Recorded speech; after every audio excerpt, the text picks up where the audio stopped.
Mga bay, mag-repair pala tayo na katapos lang natin mag-repair ng charger kasi wala na tayong magagamit ng mga charger eh.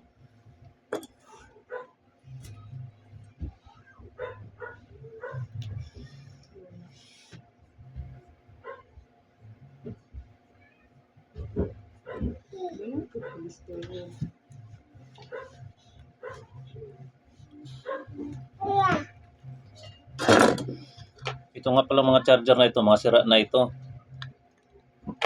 Siguro sa kakatagalan na gamit, ito yung sinasaksak ito. Napiktuhan dito yung loob, natanggal yung hinang. Pati itong saksakan ng USB, tanggal din. Kaya ginawa natin, dinagdagan lang natin kanina ng hinang dito. Yung umangat yung paa niya. Ganon din dito. Ang gagawin dito, huwag na natin itong ikabit itong na ito.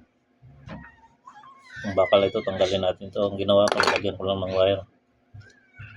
So, di na ito madaling masira kasi lalagyan natin ito ng sariling plug.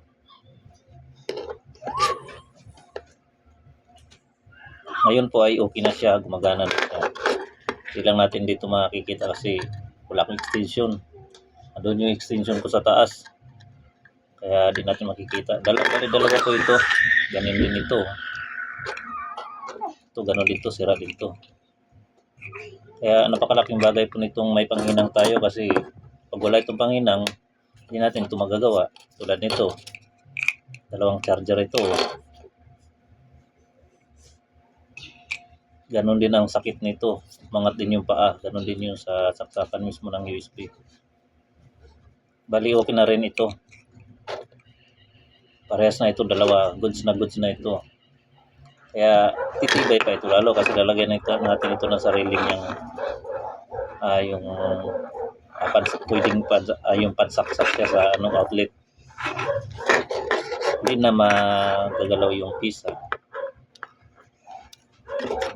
Kaya goods na.